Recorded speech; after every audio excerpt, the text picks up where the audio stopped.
তবলিগ কোনো বাদ নেই, তবলিগ একটাই একটাই একটাই হবে। আপনি আলেম নন, তবলিগ করবে আলেম। অত্যন্ত বারাকান্ত হৃদয়ে বলতে হচ্ছে যে একরামুল মুসলিমিনের দাওয়াত তবলিগের মাধ্যমে আমরা দিই। ওই শাহ সাহেবের গ্রুপ আমাদের দেশের এই সন্ত্রাসী বাহিনীরা বিগত 18 ডিসেম্বর দিবাগত রাত্রে একরামুল মুসলিমের স্লোগান দিয়ে তারা আমাদের ঘুমন্ত তাহাজ্জুদরত ওলামায়ে কেরাম এবং মুসল্লিদের উপরে সন্ত্রাসী হামলা করেছে। এইটা কি একরামুল মুসলিমিন?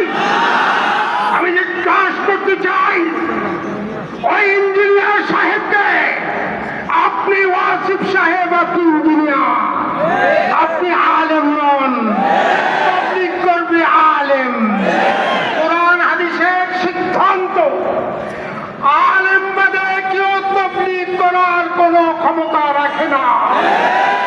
যদি কোনো মূর্খ দাওয়াত ও তবলিগ করে তাইলে তার নেতৃত্বে তবলিগটা পদভ্রষ্ট হবে, পদস্খলনে যাবে।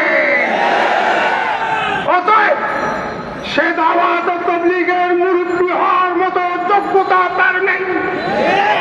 সে খুনি, তার নির্দেশে খুন হয়েছে।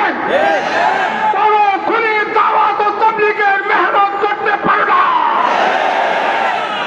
অতএব আমি সরকারকে বলতে চাই, মহামান্য প্রধান উপদেষ্টা এবং উপদেষ্টা মন্ডলী, আপনারা আমাদের রক্তের উপরে সবার হয়ে ক্ষমতায় আছেন। এই দেশের আলেমেরা 13 সালে রক্ত দিয়েছে, 18-তে দিয়েছে, 21-এ দিয়েছে, 24-এ দিয়েছে। দেশ স্বাধীন হওয়ার পরে এই আমরা পল্লীতে 3 ভাই রক্ত দিয়েছি। তাই আমাদের রক্তের সাথে গাদ্দারি করবেন না। বৈষম্য দূর করার জন্য এসেছেন। তবলিগের মধ্যে 2 ভাগ করা, এটা বৈষম্য। তবলিগ কোনো বাদ নেই, তবলিগ একটাই একটাই একটাই হবে। সেটা হবে ওলামায়ে কেরামের নেতৃত্বে। কোন জাহেলের নেতৃত্বে তবলিগ হতে পারে না। এবং বাংলাদেশের শীর্ষ ওলামায়ে কেরাম, বাংলাদেশের হাটাদারি পটিয়া সহ সবাই স্পষ্ট ফতোয়া দিয়েছে। তাই এই ফতোয়ার প্রতি শ্রদ্ধাশীল হয়ে অবিলম্বে যাদেরকে গ্রেফতার না করে জামিন দিয়েছেন 24 ঘন্টার মধ্যে গ্রেফতার করে, অন্যথায় তাদের জামিন যদি বাতিল না করেন, অন্যথায় কোন কঠিন কর্মসূচি যদি ওলামায়ে কেরাম হাতে নেয়, এর যদি কোন পরিস্থিতি সৃষ্টি হয়, এর দায়িত্ব ইউনূস সাহেব আপনাকে নিতে হবে। বন্ধুরা আমার, পরিষ্কার কথা আমার, তবলিগ কোত্থেকে হয়? মসজিদ থেকে। বাংলাদেশের সকল মসজিদ ওলামায়ে কেরামের আন্ডারে, নিয়ন্ত্রণে। তাহলে নিয়মতান্ত্রিক ভাবে, গণতান্ত্রিক ভাবে, গণতন্ত্র হিসাবে দেশে গণতান্ত্রিক সরকার আসবে।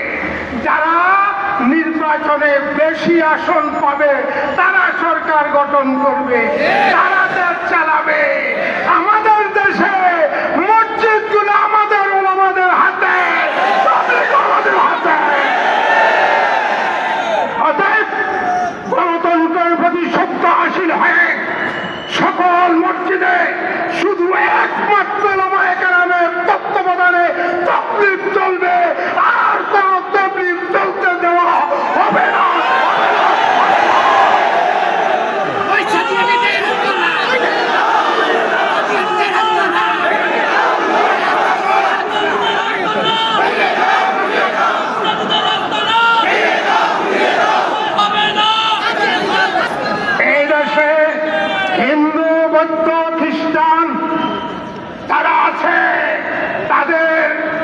ইসলামিক তাদের ধর্মীয় অনুশাসন মোতাবেক তারা চলে, কিন্তু কাদিয়ানি গোলাম মোহাম্মদ কাদিয়ানি তারাও মুসলমান।